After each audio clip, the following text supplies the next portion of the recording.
तो previous lecture हम लोग डिस्कस किया था हाइड्रोजन स्पेक्ट्रा। क्यों बचता है? क्लियर है भाई? इलेक्ट्रॉन हाइड्रोजन में हाई लेवल से जब लो लेवल में जाएगा तो कुछ अमाउंट में एनर्जी क्या होगा? रिलीज। उस रिलीज एनर्जी से बना है हाइड्रोजन स्पेक्ट्रा। अब उसके बाद एनर्जी तो रिलीज हो चुका है, हाइड्रोजन स्पेक्ट्रा बन चुका है। हाइड्रोजन स्पेक्ट्रा में थे कुछ सीरीज और उसका एक फॉर्मूला भी था। तो लाइमन बार्मा पास्टन ब्रैकेट पीफन हमथेरी ये सीरीज है। और वहां पर एक फॉर्मूला था वेव नंबर जो कि होता है 1/λ और R H into Z square n1 square minus 1/n2 square ये होता है। क्लियर है? अब यहाँ पे n1 तो फिक्स रहता है भाई, वैल्यू ऑफ n1।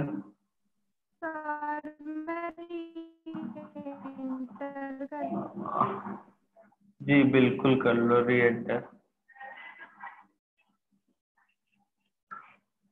तो value of n1 Lyman Balmer Paschen bracket पे फंड अगर हम फेरी रखोगे तो रख लो। तो n1 का वैल्यू n1 n1 n1 कितना होता है इनका? 1 2 3 4 5 और हम फेरी रखते हो तो n1 कितना होगा? 6। फंसता है बंदा n2 का वैल्यू में। तो अब ये नोट करके कल के टॉपिक के बाद जो भी नोट्स बना होगा उसका नोट करके आगे कंटिन्यू करते हैं। Value of n2, value of n2 मतलब हाई एनर्जी लेवल। डायरेक्टली बोल दिया इलेक्ट्रॉन फलाना लेवल से आ रहा है, मतलब एक 2 3 4 5 कोई सा भी लेवल 2 3 4 5 6 7 8 कोई सी भी लेवल से 1 से आ रहा है तो तुमको समझ में आ जाएगा। लेकिन इनडायरेक्टली बोल दिया इलेक्ट्रॉन बता नहीं रहा है डायरेक्टली बोल के कि कौन से लेवल से आ रहा है, तो वहां पे कुछ टर्म्स हो या बोल सकते हैं कोड वर्ड यूज करेगा। तो यहाँ पे होता है फर्स्ट लाइन पहला टर्म्स या कोड वर्ड, या फिर इसको बोलेगा अल्फा लाइन। फर्स्ट लाइन बोला अल्फा, सेकेंड लाइन वैसे third fourth line.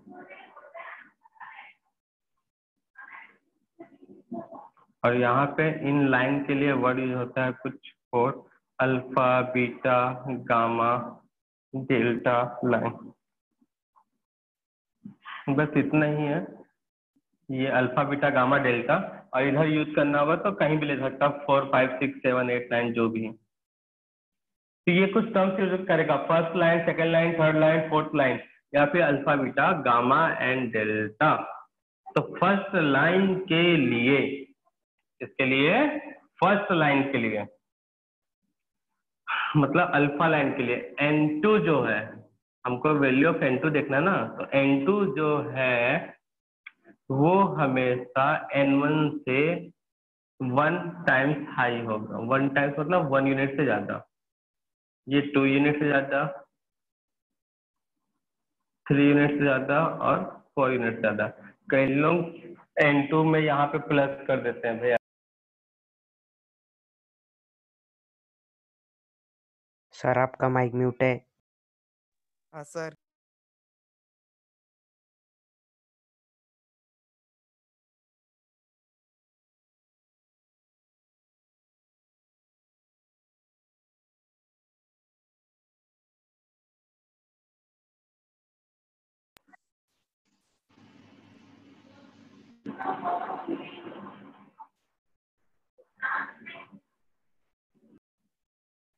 First line alpha line, second line beta line, third line gamma line, fourth line delta line. तो first line बोला तो n2 का वैल्यू, ये वैल्यू ऑफ n2 को बताने का तरीका है। क्वेश्चन में फर्स्ट लाइन ऑफ लाइमन बोल दिया या सेकेंड लाइन ऑफ लाइमन बोल दिया। एग्जाम्पल ही कर लेते हैं सबसे अच्छा। अगर फर्स्ट लाइन बाल्मर बोला तो बाल्मर बोला तो n1 तो फिक्स है, कितना होगा n1? 2 n1 2 और n2 क्या होगा? उस n1 का 1 यूनिट हाई। तो 2 से 1 यूनिट हाई कितना होता है? 3। तो ऐसे इनडायरेक्टली दिया रहता है। बोलेगा हाइड्रोजन स्पेक्ट्रा तो मिल रहा है, पी-फन सीरीज का मिल रहा है। हाइड्रोजन स्पेक्ट्रम मिल रहा है लेकिन पी-फन में डेल्टा लाइन, पी-फन में कौन सा लाइन है? डेल्टा लाइन, या पी-फन में जो अच्छा लगे बोलना। तो यहाँ बताओ N1 का वैल्यू और N2 का वैल्यू।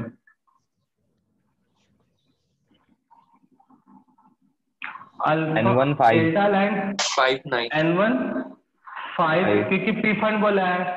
N2 क्या होगा? उस 5 से 9, डेल्टा लाइन मतलब 4 ज्यादा, तो 5 + 4 = 9।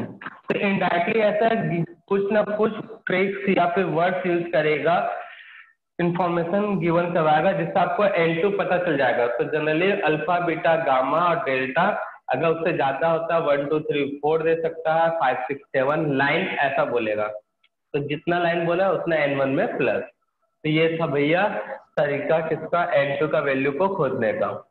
तो क्वेश्चन में डायरेक्टली दे दिया तो बहुत अच्छी बात है, नहीं दिया तो फिर और भी अच्छी बात है। अब क्वेश्चन कभी ऐसा आता है, फाइंड आउट द, सुनना ध्यान देना क्वेश्चन में, find out the highest wavelength of any one series, या फिर find out the lowest wavelength of any one series. तो उस समय N1 और N2 का वैल्यू कई लोग नहीं पुट कर पाते, तो उस समय ध्यान देना भाई कैसे। लेकिन उसके लिए थोड़ा सा समझना पड़ेगा फिर से। जो मैंने डायग्राम बनाया था कुछ ऐसा वाला, लेवल बाय लेवल वाला, अगर ये डायग्राम दिमाग में बैठा है तो कोई दिक्कत वाली बात नहीं है,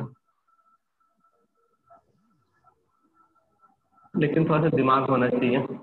अब मेरे ख्याल से सभी के पास बहुत अच्छे अच्छे दिमाग है भाई, हमसे तो ज्यादा अच्छा है ही सबके पास। बेटा माइक अभी कोई ऑन नहीं करेगा, बंद करके रखो, बता देंगे तो क्लास उसको बाहर भेज देंगे। तो इलेक्ट्रॉन फर्स्ट लेवल पे आ रहा है, तो ये हो गया लाइमन।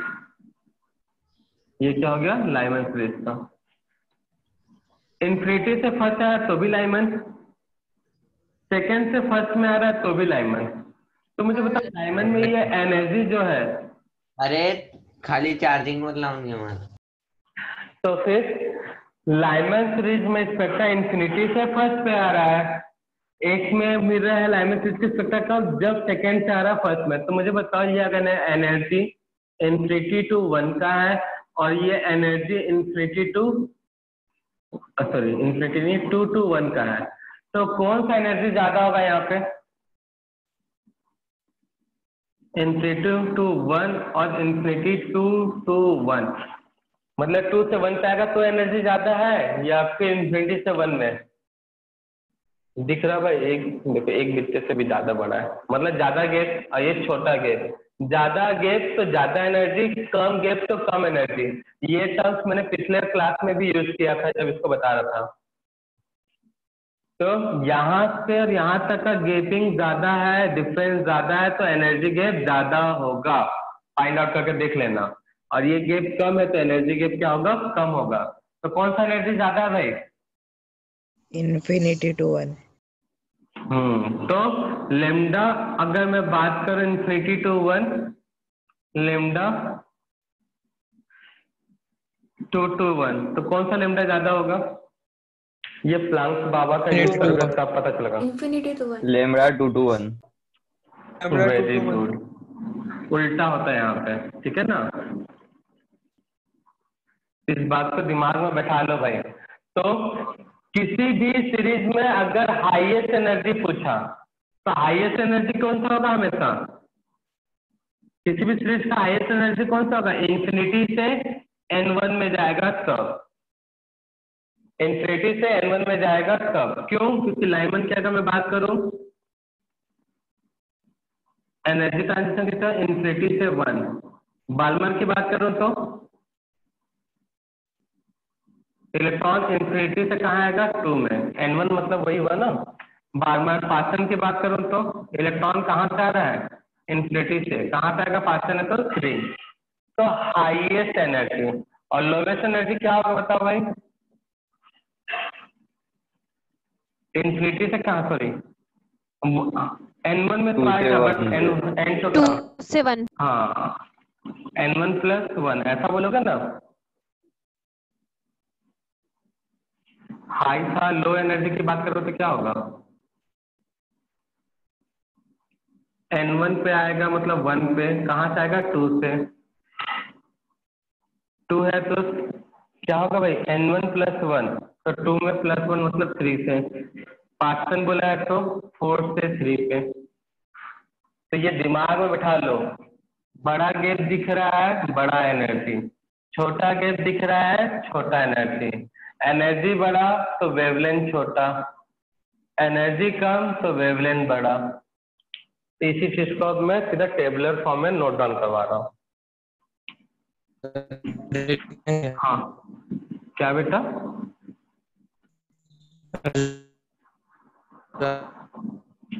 हाँ हाँ बोलो ना, तुम्हारा आवाज अटक रहा है बेटा। पहले नोट डाउन कर लो, उसके बाद पूछना, ठीक है ना? जब हम बोलेंगे पूछ लो तब, अभी कोई कुछ नहीं बोलेगा। बताते हैं इसके बाद, पहले नोट डाउन कर लो क्योंकि सभी लोगों को डिस्टर्ब होगा। क्या नोट करवा रहे थे? Highest energy, highest energy of transition, highest energy of transition, highest energy of transition. तो हमेशा क्या होगा? For any series, for any series. तो एनर्जी इलेक्ट्रॉन जो है delta E, highest energy of transition या फिर ई इलेक्ट्रॉन जो होगा आएगा कहाँ से? Infinity to N1। बेटा अभी नोट करो चुपचाप, अभी माइक कोई ऑन नहीं करेगा, थोड़ा सा टाइम देंगे हम डाउट पूछने के लिए। Highest energy of transition for any series, तो highest energy of transition for any series, electron infinity से N1 पे आएगा। वैसे अगर मैं लोवेस्ट बोलूं तो लोवेस्ट एनर्जी, एकदम दिमाग में बैठा लो, रट लो एकदम, of transition for any series. तो लोवेस्ट बोला तो हमेशा N1 पे तो ही आएगा, बट N1 से एक हाई से। वेवलेंथ क्या कैसे हो रही? Highest wavelength, wavelength of highest wavelength of transition for any series, lowest wavelength of transition for any series। तो वेवलेंथ मतलब लेमडा, तो एनर्जी यहाँ पे हाई है तो वेवलेंथ कम होगा भाई। यहाँ पे एनर्जी लो, क्या बोलोगे? N1+1 तो 1 हाईएस्ट वेवलेंथ होगा, और हाई एनर्जी है तो वेवलेंथ यहाँ से कम, N1। ये करो नोट डाउन। अब जिसका जो डाउट है वो पूछ सकता है भाई। Find out the highest wavelength of transition of visible region in hydrogen atom. Find out the highest wavelength of transition of visible region in hydrogen atom. R के टर्म में सॉल्व करना है, ऑप्शन देते हैं हम। तो ऑप्शन ये था भाई, सॉल्व किए होंगे तो ऑप्शन आया होगा सी। जिनका सी आया वो करेक्ट है, जिन्होंने सी नहीं लाया वो कहीं ना कहीं मिस्टेक किए हैं। अब वो मिस्टेक पे चलो खोजा जाए। सबसे पहले N1, यहाँ पे बोला विजिबल रीजन, तो विजिबल रीजन में कौन सा स्पेक्ट्रा मिलता है भाई? ये याद रखना है। कौन सा? Balmer series. बाल्मर सीरीज की बात करें तो बाल्मर सीरीज बोल दिया मतलब N1 फिक्स हो गया 2। अब बात करता है किसका? N2 का। तो हाईएस्ट वेवलेंथ पूछा है, तो हाईएस्ट वेवलेंथ होता है तो वेवलेंथ इलेक्ट्रॉन कहाँ से आएगा भाई? बाल्मर मतलब n=2 है, n=3 और n=infinity। तो इलेक्ट्रॉन इन्फिनिटी से आएगा तो ज्यादा एनर्जी, और यहाँ पे आया तो एनर्जी कम और यहाँ पे एनर्जी हाई। तो हाई एनर्जी, लो वेवलेंथ, लो एनर्जी, बेटा माइक ऑफ कर लो, हाई वेवलेंथ। तो हाई वेवलेंथ की बात कर रहा है मतलब इलेक्ट्रॉन कहाँ से आ रहा होगा? N3 से आ रहा होगा N2 से। तो वही बताया थी सर, N1 प्लस 1, तो N1 2 है, 1=3। बस फॉर्मूले में वैल्यू पुट करो, सॉल्व कर लो।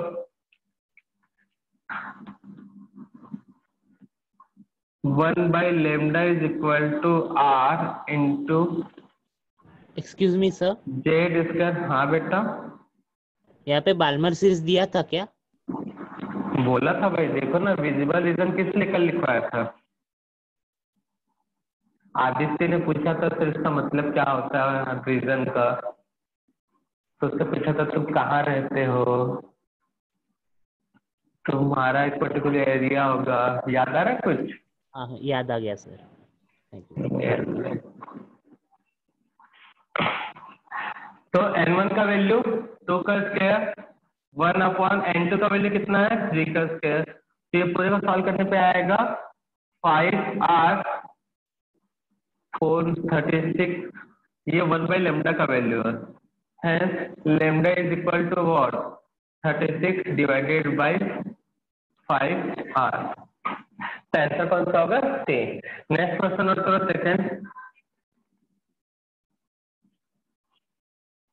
सेकंड क्वेश्चन नोट करना। What is the lowest wavelength of transition? What is the lowest wavelength? What is the lowest wavelength of transition? What is the lowest wavelength of transition of UV region in helium plus ion? Helium plus ion. देखते हैं option note down कर लो, ABCD solve करना।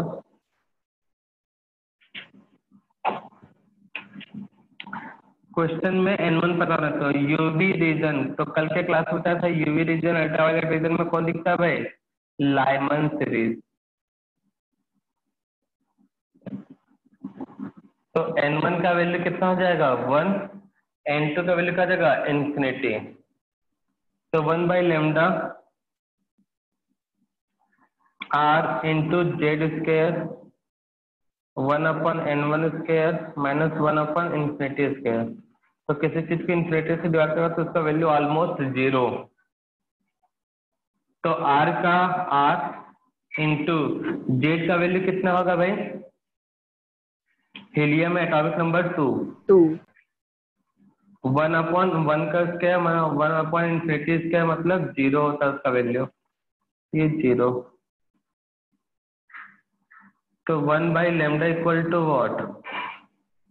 Z का value 4R, ये पूरा 1 आ गया भाई, तो 4R, ये 1/λ का वैल्यू। तो कई लोग सीधा B को टिक करते हैं, भैया हमने लैम्डा पूछा है, hence λ = what? 1/4R।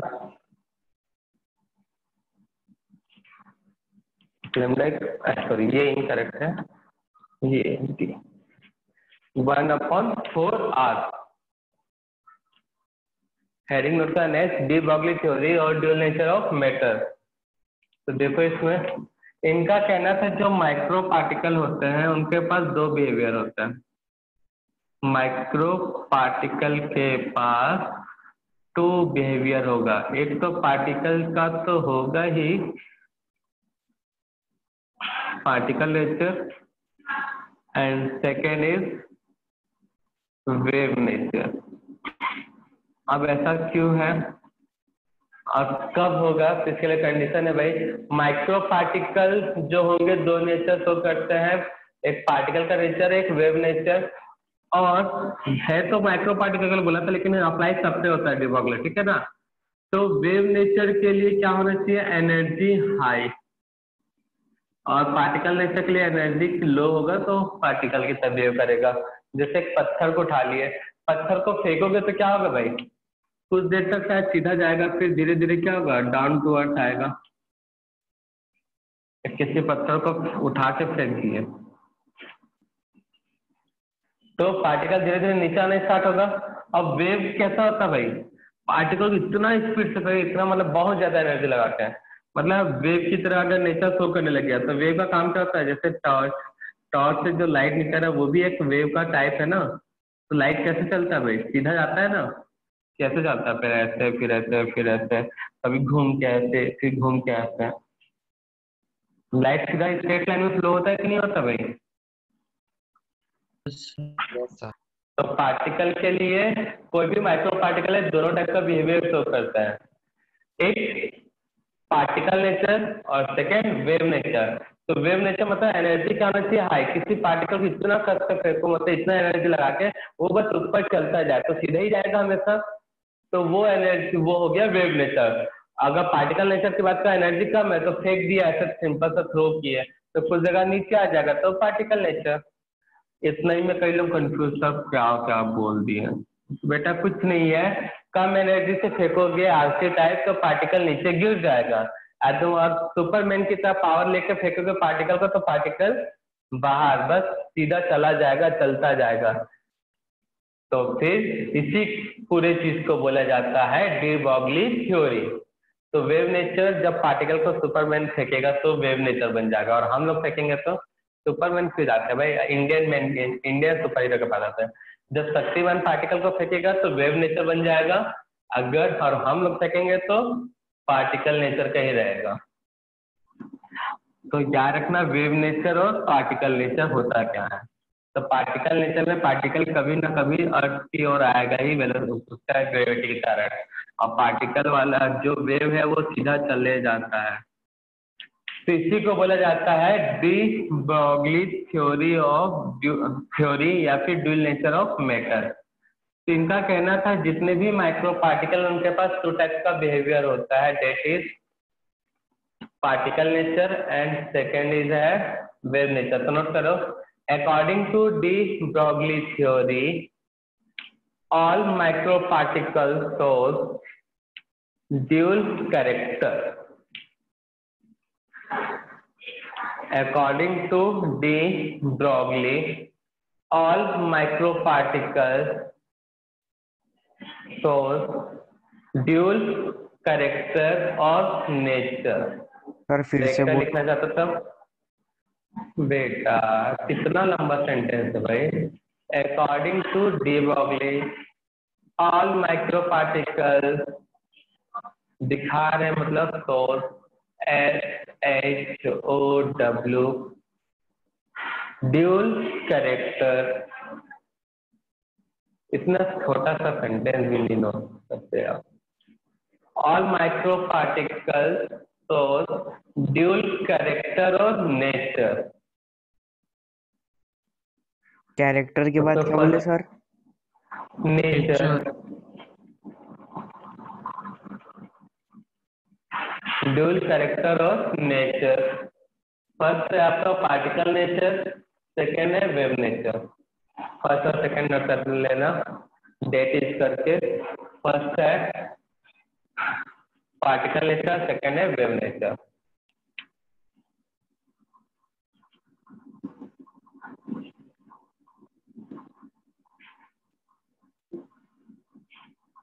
खत्म हो गया भैया D Broglie theory, de Broglie relation.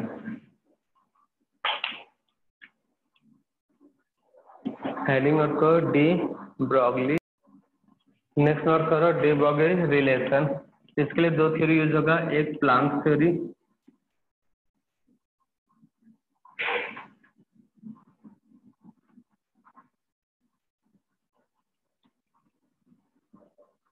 Second Einstein theory. तो प्लांक थ्योरी के अकॉर्डिंग जो एनर्जी होता है एच न्यू, आइंस्टीन के अकॉर्डिंग यूज होता है जो एनर्जी होता है एम इंटू सी स्क्वायर। तो दोनों के एलएचएस बराबर है तो आरएचएस भी बराबर होंगे by equation 1 and 2। H nu equal to m into c square.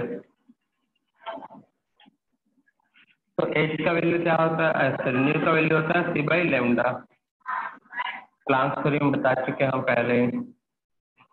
M into c square, तो सी और सी कैंसल, सी स्क्वायर तो बचेगा H upon lambda M into C. Hence lambda is equal to H M into C. तो C क्या है यहाँ पे, speed of light.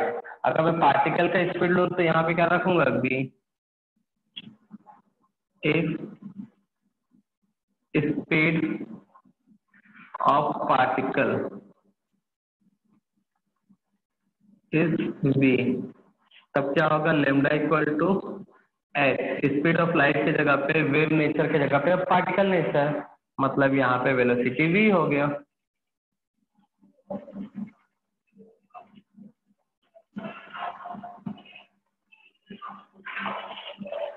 तो यहाँ पे वेवलेंथ होगा h अपॉन v, और h अपॉन v को ही क्या बोलते हैं, मोमेंटम। मास इनटू वेलोसिटी को ही क्या बोलते हैं, p मोमेंटम। मोमेंटम। बस वेयर करके नोट कर लो कई लोग। Lambda wavelength, h Planck constant, v velocity of particle या speed of particle, speed of particle. अब छोटा लिखा गया भाई, समझ लेना। Speed of particle M mass of particle,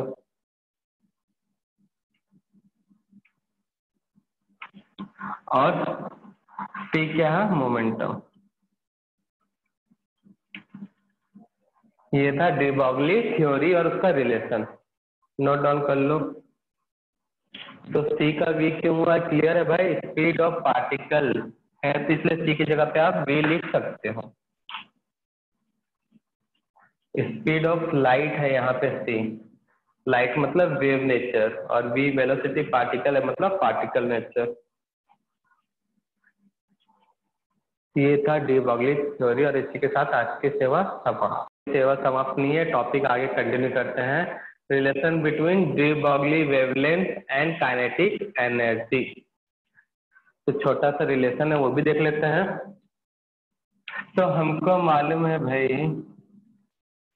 we know date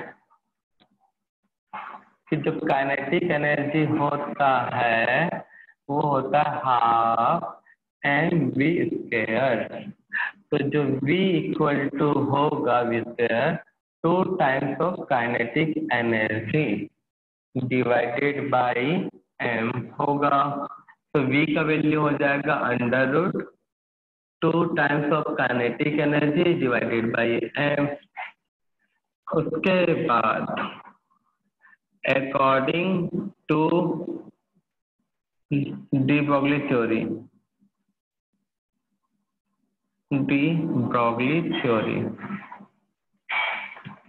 तो डी ब्रॉगली थ्योरी कहता है जो लेमडा होता है h upon m into v होता है। तो इस v के वैल्यू को ये वाला जो फॉर्मूला है यहाँ पे पुट कर दो, तो क्या मिलेगा, h upon m into V का value under root 2 times of kinetic energy divided by m।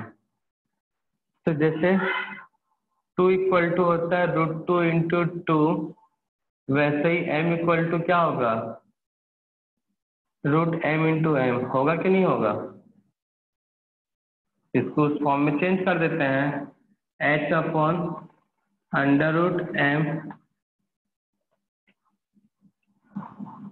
Lambda equal to h upon under root m into m 2 times of kinetic energy divided by m। तो सबका root common निकाल लो भाई,